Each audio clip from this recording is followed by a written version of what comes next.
Pode se assentar. Muito obrigado.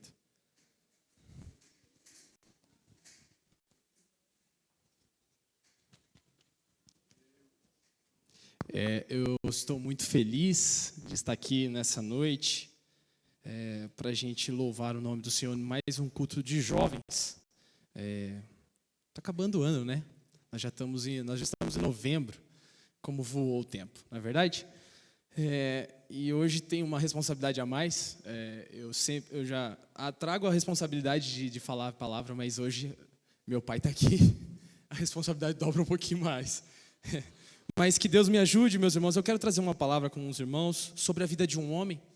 E para a gente começar, eu queria ler Lucas capítulo 22, versículos 61 e versículo 62. Lucas capítulo 22, versículos 61 e 62. O texto diz assim: E virando-se o Senhor, olhou para Pedro, e Pedro lembrou-se da palavra do Senhor. Como lhe tinha dito: antes que o galo cante hoje, me negará 3 vezes. E saindo Pedro para fora, chorou amargamente. Meus irmãos, hoje eu quero falar com vocês sobre a seguinte coisa: o Cristo que nos ajuda em nossas fraquezas. Talvez se eu pudesse resumir aquilo que eu quero dizer aqui hoje, por tudo que eu falar, eu vou dizer que nós somos fracos e dependentes de Cristo. Ele usa a gente como a gente. Nós somos cheios de imperfeições, cheios de fraquezas, mas Ele nos faz aptos para o seu reino. É isso que eu quero falar sobre hoje. E para começar, meus irmãos, eu queria contar para vocês uma história, não da Bíblia, mas minha. Eu, de uns tempos para cá, resolvi ter uma vida mais saudável. Eu decidi entrar numa academia e começar a fazer exercícios. Até que eu cheguei a um ponto da minha vida que eu comecei a fazer coisas que eu me surpreendi comigo mesmo. Eu via me escalando em cordas que eu nunca tinha feito na minha vida, fazendo coisas que, para mim, bom, já ir numa academia já foi um grande milagre de Deus, porque eu nunca tinha pisado em uma. Até que eu comecei a me surpreender e falar: bom, eu acho que eu estou num nível bom de academia. Acho que eu estou me sentindo atleta. A Miriam concordando comigo aqui.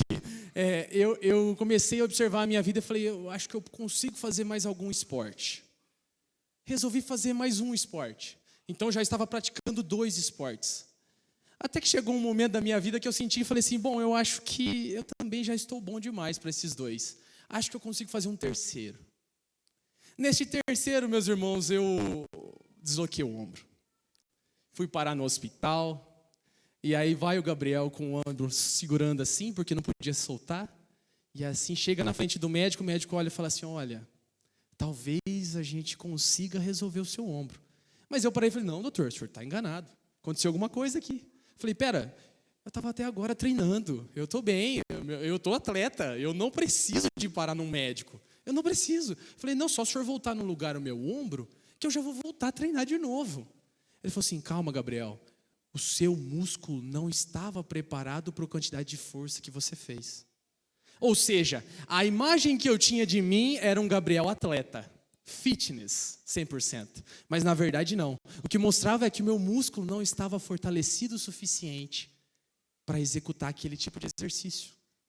Hoje eu quero trabalhar com vocês um irmão, o nosso irmão Pedro, que também tinha uma imagem de um músculo espiritual dele fortalecido. Só que na verdade, quando ele foi posto à prova no exercício, o músculo dele não tinha tanta força assim. E é isso que nós queremos trabalhar hoje.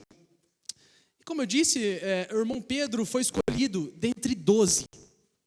Jesus, quando veio para a terra, ele chamou 12 pessoas para trabalhar mais próximo a ele, para executar a sua missão, e chamou mais 12 pessoas de confiança.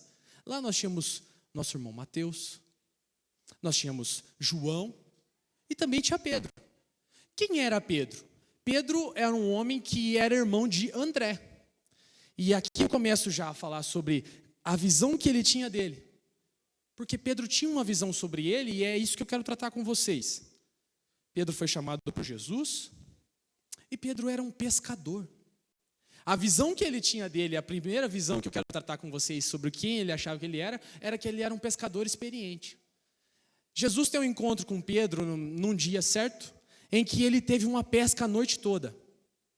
E nessa pesca a noite toda, vejam vocês, ele não conseguiu pegar um peixe só. Então Jesus se aproxima do barco onde Pedro já está lavando as redes, acabando já aquela jornada que não teve sucesso algum. Ele lava as redes e quando ele lava as redes, Jesus chega e fala assim, me dá licença, eu preciso usar o seu barco. Vejam, eu queria que vocês pensassem um pouquinho sobre isso. Jesus se aproxima de um homem e diz, eu preciso usar o seu local de trabalho.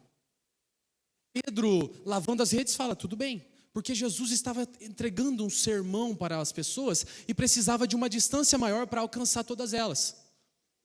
E quando Pedro cede o barco para Jesus, Jesus começa a ministrar a sua mensagem. E ao término da sua mensagem, ele olha para Pedro e diz, Pedro, eu vi que vocês pescaram a noite toda, volta para o mar. Eu vi que vocês pescaram e se frustraram porque não encontraram nenhum peixe. Mas agora eu vou falar para você, volta para o mar. E quando vocês lancem a rede, de um lado que Jesus determinou. E quando eles lançaram, foi tanto peixe que pegou de um lado, que teve que buscar os outros barcos que estavam ao lado. E começaram a vir ajudar, porque o barco não aguentava puxar sozinho. Então, o Pedro, experiente que era no mar, experiente que era na pesca, cumpre a ordem do Senhor já no primeiro momento. E diz, tá bom, porque o Senhor falou, por conta dessa sua palavra, eu vou seguir o Senhor. Eu vou cumprir a sua ordem e vou pescar. Quando ele pesca, a pesca é tão grande que ele não consegue suportar as redes e ele tem que pedir ajuda. A partir disso, Jesus chega para ele e fala assim, Pedro, a partir de hoje você é um pescador de homens. E agora imagine, irmãos, Pedro, o experiente, que traz com ele toda a sua racionalidade, aquela razão, a ideia de que a experiência dele está acima de qualquer suspeita. Porque veja, ele falou assim, Jesus, tudo bem, o senhor falou muito bonito, seu discurso é muito bonito, tocou no meu coração. Por que o senhor está falando isso? Então eu vou jogar novamente a rede, eu vou morrer. Mas pela minha experiência, é como se ele dissesse, eu já entendi que eu não vou dar lugar algum, porque a minha experiência disse que a pesca foi frustrada. Mas ele foi. E essa é a primeira parte da visão que eu quero tratar sobre Pedro com vocês. Ele era um pescador experiente. Ele era alguém que tinha a racionalidade, a questão da razão, daquela experiência da pesca. A segunda coisa que ele vê, que ele imagina que ele é um líder nato. Jesus chega para os seus discípulos, isso já de um tempo de caminhada, ele chega e fala assim, deixa eu fazer uma pesquisa de popularidade com vocês. Quem as pessoas dizem que eu sou? Aí os discípulos falam, olha Jesus, uns dizem que o senhor é Elias, uns dizem que o senhor é profeta. Ele fala, tudo bem. Agora eu quero saber quem vocês pensam que eu sou. Pedro toma a frente e fala, tu és o Cristo, o Filho do Deus vivo. Ele se auto-intitula o líder daquele grupo e diz, espera, eu vou responder por eles. O Senhor é o Cristo, o Senhor é o Filho do Deus vivo. Em outra oportunidade, meus irmãos, Pedro está participando de um outro sermão de Jesus. E nesse sermão de Jesus, a coisa começa a apertar.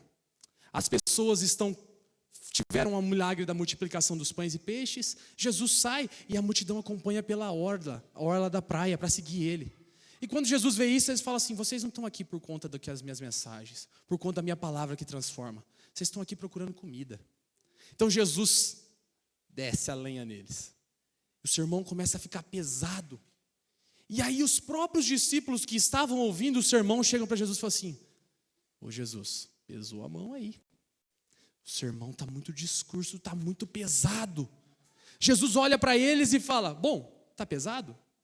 Vai junto. Se vocês querem ir embora, fiquem à vontade. Pedro, se sentindo como o líder deles, fala assim, Senhor, para onde iremos nós? Se só Tu tens as palavras de vida eterna. Vejam, ele é um pescador experiente. Ele é um pescador que entende daquilo que ele fazia pela vida dele. Mas ele também entende que ele é um líder. que ele reconhece que se as pessoas não fizerem, ele precisa fazer, porque ele precisa liderar aquele grupo de homens. Esse é o segundo ponto do Pedro, aquele apóstolo que tinha a sua visão deturpada. E o terceiro, meus irmãos, que eu queria trabalhar com os irmãos, é que ele era destemido. Ele considerava a sua fidelidade para com Jesus acima de qualquer coisa. Vejam vocês, quando a gente vai ler lá em Mateus 14, Jesus manda os discípulos irem atravessar o mar e diz: não, fiquem tranquilos, podem ir sem mim que eu alcanço vocês. E eles são acometidos de uma tempestade. E dentro dessa tempestade eles começam a ver alguém caminhando por meio das águas. Os discípulos, todos atormentados, todos com medo, digam: é um fantasma. Eles começam a observar aquilo e pensar: é um fantasma. Até que Jesus fala: não tenham medo, sou eu. E Pedro, se considerando o líder, o destemido, diz: bom, se é o Senhor, manda que eu vá até o Senhor. E mais surpreendentemente que possa parecer, Jesus só fala: vem. E Pedro começa a andar sobre as águas.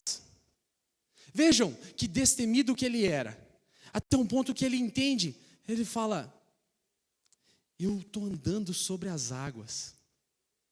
E ele começa a perecer. Até que Jesus vem, resgata de novo Pedro, e eles começam de novo a andar sobre as águas.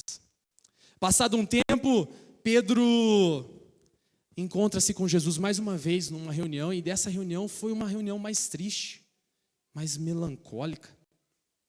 Jesus chega e fala assim: olha, vocês vão ser dispersos por o que vai acontecer agora. Pedro levanta e fala assim: ô Senhor, espera, eu preciso ser o líder novamente. Podem todos aqui, ó, todos esses, podem esses te abandonar. Eu não vou te abandonar. Jesus olha para ele e fala assim: Pedro, deixa eu te explicar. Não é bem assim, Pedro, você não sabe o que você está falando. Ele fala assim: não, Senhor, eu vou te explicar mais uma vez, o Senhor que não está me conhecendo. Podem todos te negarem, mas se for preciso, eu vou até a morte pelo Senhor. Observem que coisa linda que Pedro fala para Jesus. Pedro aqui está como se ele conhecesse 100% de tudo que ele podia oferecer para Jesus. Ele fala assim: Senhor, até entendo porque o Senhor me chamou. Eu sou um pescador experiente, sou um homem maduro, eu sou um líder nato. E além de tudo, a minha fidelidade não tem como comparar. Não há quem compare com a minha fidelidade, porque podem todos esses outros que estão junto com a gente aqui te abandonar, mas eu não. Eu não abandono o Senhor, porque eu vi o que o Senhor pode fazer. E olhem que interessante que ele chega e fala assim: não, Senhor, o Senhor pode estar enganado, ainda que seja necessário eu morrer. Isso está lá em Mateus 26, nos versos 31 a 35. Ele fala: olha, pode ser que todos esses aqui te abandonem, mas eu não te abandono. Até que nós começamos a observar que a história vai mudando e Jesus é preso. Quando Jesus é preso, ele começa o julgamento e Pedro começa a acompanhar de longe. Tudo aquilo que Jesus tinha falado aconteceu. Jesus tinha dito que os discípulos iam se dispersar e se dispersaram. Pedro, tentando manter a palavra, ele começa a acompanhar de longe aquilo que acontecia com Jesus. Então ele começa a acompanhar de longe no pátio. Até que acendem uma fogueira e uma das pessoas olha para ele e fala assim: eu te conheço. Você é um daqueles que andava com aquele Jesus. Veja, Jesus está sendo condenado lá e você era para estar junto, não era?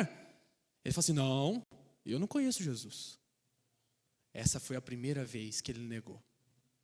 Numa segunda chega uma mulher e diz, uma empregada da casa lá, e diz: você também estava com ele. Ele fala: não, você está me confundindo, não fui eu. Até que chega uma terceira vez. E nessa terceira vez acusam-lhe, ele fala assim: a sua fala te condena. Ele diz: não. E o pior, o texto vai dizer que ele pragueja. Ele solta um palavrão. E ele diz: não fui eu. E nesse momento, como se fosse o amanhecer, canta-se o galo. E nesse momento, chegamos no texto que eu li, meus irmãos, que o galo canta. E Jesus, durante o seu julgamento, olha para Pedro. E eu queria imaginar com vocês, que o mesmo homem, e eu queria que vocês pensassem a respeito disso, aquela cena deve ter durado no mínimo 12 segundos, no máximo 12 segundos. Foi olhar e voltar, 12 segundos. Eu imagino o coração de Pedro nesse momento. Porque veja, a ideia que Pedro tinha dele era que ele era um homem imutável, impoluto. Ele era um líder nato. Veja, ele chegou há poucos momentos atrás a dizer: Senhor, os outros 11 podem até negar o Senhor, mas eu não nego o Senhor jamais. Por tudo que o Senhor fez por mim, por isso eu sou um líder. E aquele olhar começa a olhar para dentro de Pedro e cortar o coração dele. E a partir daí Pedro começa a perceber quem é o verdadeiro eu. Quem é o verdadeiro Pedro? Ele começa a descobrir que ele é um impulsivo, que ele é inconstante, que ele é infiel. E ele começa a chorar amargamente. E eu talvez chorar amargamente, talvez não consiga decifrar o sentimento que Pedro teve nesse momento, neste olhar. Notem, Jesus morreu. E como ficou o coração de Pedro? Eu imagino vocês, confesso que talvez Pedro tenha pensado: não tem mais esperança para mim. Tudo aquilo que eu imaginava ser, eu descobri que eu não era. Eu descobri que eu não prestava. O sentimento de Pedro é de miséria, de fraqueza. Mas calma, a história não para aí. Jesus Cristo, após 3 dias, ressuscita. E ele começa a aparecer aos discípulos. E chega um momento que ele fala: olha, avisa Pedro que eu estou indo e eu quero encontrar com ele. Em 1 Coríntios 15, 5 vai dizer que eles tiveram um particular. E eu queria muito saber o que aconteceu nessa reunião. Queria muito. Mas nós não sabemos. Mas há uma segunda reunião, um segundo encontro, em que Pedro encontra com Jesus. Este primeiro foi privado, aqui nós temos aqui internamente chamado de tirar os carrapatos, tirar os espinhos. Então, Jesus chega num particular com Pedro e fala: Pedro, calma aí que eu preciso conversar com você. Nesse segundo encontro, o texto vai nos dizer. Esse segundo encontro, Jesus encontra os discípulos pescando. E ele está na beira da praia e diz: ei, vocês pegaram algum peixe aí? Olha que legal. Pedro é chamado numa pesca frustrada. E neste momento de reencontro entre Jesus e Pedro, também era frustrada a pesca. Fala: olha, joga para o outro lado a rede. A pesca também é satisfatória. Ela encontra peixe. E chega Jesus na praia fazendo um churrasco de peixe. Fazendo aquele churrasco para os discípulos. E fala: traz os seus peixes que vocês pescaram, nós vamos assar e comer. Pedro, quando vê que é Jesus, dentro do coração dele, ele lembra de tudo aquilo que aconteceu. Tudo aquilo que se passou. E ele diz: eu não posso me encontrar com Jesus. Esse é um sentimento que eu entendo. E quando Pedro pula na água, e a pesca foi tão grande que ele precisou voltar para o barco. Precisou voltar para o barco para ajudar a puxar os peixes. Então ele chega para a praia e Jesus fala assim: Pedro, eu preciso te fazer umas perguntas. E aqui começa a trabalhar, o texto trazer para nós a cura de Pedro. Vejam vocês que Jesus faz 3 perguntas. E eu quero trabalhar essas 3 perguntas com vocês e depois nós vamos aplicar elas para a gente. Jesus chega para Pedro e fala: Pedro, você me ama? Ele faz essa pergunta 3 vezes. Só que, na língua portuguesa, quando traduziram, eles traduziram somente para a palavra: Pedro, você me ama? Quando a gente pega a tradução, nós vamos entender que ele usou duas espécies de amor diferentes. Quando ele faz as duas primeiras perguntas, ele pergunta: Pedro, você me ama num amor sacrificial? Pedro responde: Senhor, eu te amo. Mas esse amo de Pedro não é o mesmo amor que Jesus perguntou. É um amor de gostar. Não é um amor no mesmo nível. Porque Pedro começa a lembrar: como que eu posso dizer que eu amo ele se eu neguei ele 3 vezes? Jesus chega para ele e fala assim: Pedro, você me ama num amor sacrificial? Pedro responde para ele de novo: Senhor, eu gosto do Senhor. Aí Jesus olha de novo e fala: Pedro, você gosta de mim? Ou seja, ele já não pergunta mais sobre o amor sacrificial. Ele pergunta: então tá bom, eu vou reduzir ao amor que você está me respondendo. Você gosta de mim? O texto vai dizer que Pedro se entristeceu. E eu quero que vocês pensem a respeito disso. Por que se entristecer se Jesus está perguntando se ele ama ele? E ele acabou de dizer que gosta de Jesus. Porque ele reconheceu que ele não podia nada sozinho. Que toda aquela imagem que ele tinha sobre ele era errada. Mas que com toda a sua fraqueza, com todas as suas limitações, ele amava a Cristo. E aí Pedro chega e fala: Senhor, o Senhor sabe de todas as coisas. O Senhor sabe que com todas as minhas fraquezas, o Senhor sabe que com toda a minha impulsividade, a minha infidelidade, eu amo o Senhor. Então a resposta é maravilhosa. Jesus chega para ele e fala assim: apacenta as minhas ovelhas. Jesus chega para ele e fala assim: então, com a sua fraqueza, com a sua impulsividade, com a sua infidelidade, trabalhe no meu reino. Eu escolhi você, não porque você é um líder nato, não porque você é um pescador experiente, mas porque você, o irmão Áquila leu, você é um vaso de barro. E por ser um vaso de barro, é útil para a minha obra. E aqui, meus irmãos, eu quero aplicar para as nossas vidas. Quantas vezes nós achamos que estamos suficientes?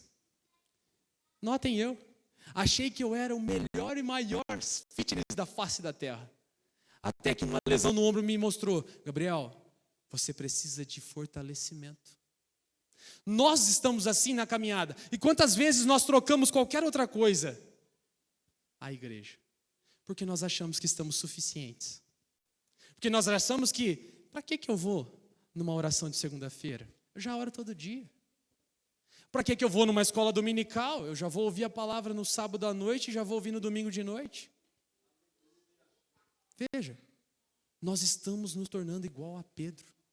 Porque nós achamos que estamos 100%. Quando na verdade não estamos nem 10%. E aí que está o texto a nos dizer: veja, vocês vão se machucar.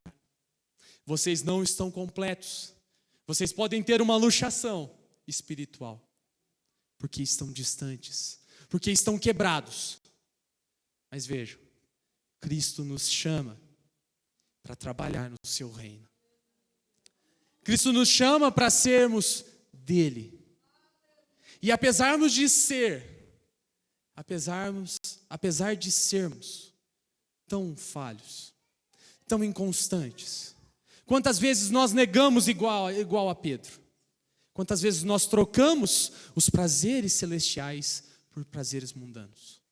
Quantas vezes, eu falo isso sempre para os jovens, quantas vezes eu prefiro um vídeo no Instagram do que a palavra de Deus? Quantas vezes eu prefiro fazer os meus deleites do que o que Cristo pede que nós façamos? Nós estamos mostrando que nós não estamos nem um pouco perto daquilo que Cristo precisa e espera de nós. Significa que nós somos miseráveis, nós somos fracos, nós somos dependentes de Cristo. Meus irmãos, eu preciso falar uma outra parte de Pedro, que vocês vão lembrar comigo. Em Atos 2, Cristo já sobe aos céus e ele fala: olha, eu estou subindo para o Pai, mas eu vou deixar um consolador. Esse consolador vai vir, por isso fiquem em oração. E eles vão para um lugar chamado cenáculo. Até que acontece uma coisa muito diferente. Um barulho de línguas de fogo, um vento impetuoso toma aquele lugar e as pessoas começam a falar em línguas estranhas. E as pessoas que estão lá fora começam a olhar e falar assim: eu acho que o vinho dali foi muito forte. Eles começam a achar que as pessoas que estão falando em línguas estranhas, cheias do Espírito Santo, estão embriagadas. E aí o homem quebrado, o homem falho, sente de Deus a força para falar. E aí Pedro toma a palavra. E quando Pedro começa a discursar, o Espírito começa a citar as passagens no seu coração. Eu começo a imaginar, e aquele discurso com certeza não foi montado, porque Pedro não esperava aquilo. Pedro, ninguém tinha a reação e esperava a reação que aconteceu em Atos 2. Ninguém estava preparado para aquilo que aconteceu. Mas o Espírito Santo chegou, tocou no coração de Pedro e falou assim: vai, Pedro, você agora vai falar com esse povo. E quando Pedro fala na autoridade do Espírito Santo, 3.000 almas se convertem a Cristo. Agora aquele homem já sabe que a dependência dele é total e exclusiva de Deus. Porque sem Ele, sem Cristo, sem o Espírito Santo atuando na vida de Pedro, ele não faria. Ele não tocaria os corações, porque quem toca o coração é o Espírito. Vejam, nós só somos um vaso de barro. Nós só somos aqueles homens quebrados, homens infiéis, homens inconstantes, que se derem lugar, que se entenderem, que são chamados para trabalhar no reino. Aí sim, a obra é completa. Assim a obra é realizada. Assim o evangelho é pregado. As boas novas de salvação são pregadas ao mundo. Por quê? São homens imperfeitos que trabalham para aquele que é perfeito. Que reconhecem que sem Ele não são nada. Que dependem de Cristo a todo momento. Esse é o evangelho. Esse é o que Pedro nos traz hoje. Romanos 8, meus irmãos, vai dizer que da mesma maneira, o Espírito ajuda as nossas fraquezas. Porque nós não sabemos como havemos de pedir, como convém. Mas o Espírito intercede por nós, com gemidos inexprimíveis. Que vocês possam pensar a respeito desse texto e entender, meus irmãos. Nós, por nós mesmos, somos fadados ao fracasso. Somos fadados ao insucesso. Mas se dependemos de Cristo, Ele trabalha em nossas fraquezas e nos faz aptos para trabalhar no reino dEle. Amém? Que Deus abençoe, meus irmãos.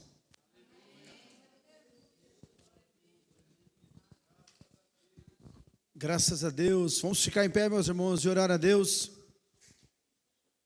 Nossos espelhos muitas vezes é distorcido. E a gente olha para o espelho e vê uma bela imagem, vê muita capacidade, mas nós só somos se Ele for conosco, senão nós não somos nada.